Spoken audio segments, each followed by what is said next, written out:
రాష్ట్రంలో నూతనంగా ఎన్నికైన తెలుగుదేశం కూటమి ప్రభుత్వానికి రాయలసీమ కమ్యూనిస్టు పార్టీ శుభాకాంక్షలు తెలియజేస్తూ ఉన్నది.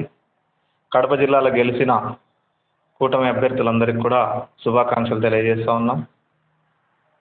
రాయలసీమ కమ్యూనిస్టు పార్టీ గత ప్రభుత్వ కాలంలో కొన్ని సమస్యల్ని ప్రధానంగా సమాజం ముందుకి, ప్రభుత్వం ముందుకి తీసుకొచ్చింది.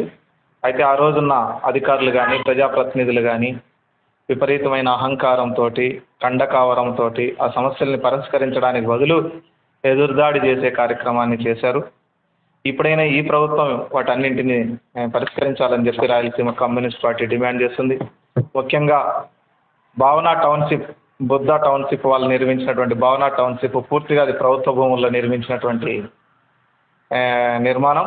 ప్రభుత్వం ఆ భూముల్ని స్వాధీనం చేసుకోవాలని ఆ రోజు పెద్ద ఎత్తున ఉద్యమం చేయడం జరిగింది. మాతో పాటు పుత్త నరసింహారెడ్డి, హరిప్రసాద్ లాంటి తెలుగుదేశం నాయకులందరూ కూడా ఆ ఉద్యమంలో పాల్గొన్నారు. ఈరోజు వాళ్ళే అధికారంలోకి వచ్చారు కాబట్టి తెలుగుదేశం నాయకులతో కలిసి ఆ భూముల్ని స్వాధీనం చేసుకోవడానికి చర్యలు చేపట్టాలని చెప్పి కోరుతాం. ఆ ప్రజాప్రతినిధుల దగ్గరికి వెళ్ళి అటు కమలాపురం ఎమ్మెల్యే, ఇటు కడప ఎమ్మెల్యే అందరికి కూడా వినతి పత్రాలు ఇవ్వడం జరుగుతుంది. తక్షణమే బుద్ధ టౌన్షిప్ అక్రమాలపైన ప్రత్యేక దర్యాప్తు చేయించాలని చెప్పి రాయలసీమ కమ్యూనిస్ట్ పార్టీ డిమాండ్ చేస్తూ ఉన్నది. రెండోది, ఆదినిమ్మాయిపల్లె బ్యారేజ్ నిర్మించాలని చెప్పి మేము సుదీర్ఘకాలం నుంచి పోరాడుతూ ఉన్నాం. అందుకని ఆదినిమ్మాయిపల్లె బ్యారేజ్ నిర్మించడం ద్వారా కడపకు శాశ్వతంగా సాగునీటి సమస్య పరిష్కారానికి తోడ్పడుతుంది. మీరు చూసినారు నిన్న ఈ ఏప్రిల్, మే నెలల్లో తీవ్రమైనటువంటి నీటి ఎద్దడిని కడప పట్టణం ఎదుర్కొన్నది.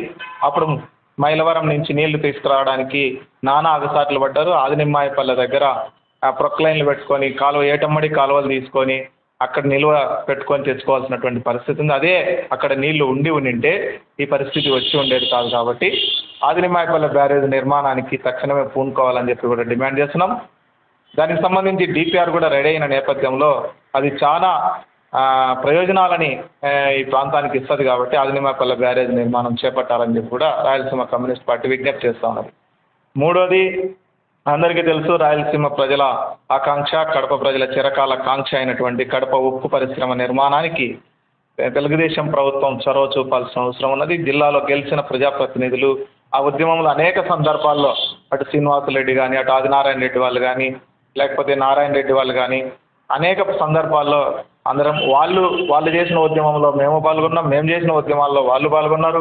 అందరం కలిసి ఉద్యమాలు చేసినటువంటి నేపథ్యంలో కడప ఉక్కు పరిశ్రమ అన్నది కడప జిల్లా ఆర్థికాభివృద్ధి భవిష్యత్తుని మార్చేటువంటి కార్యక్రమం.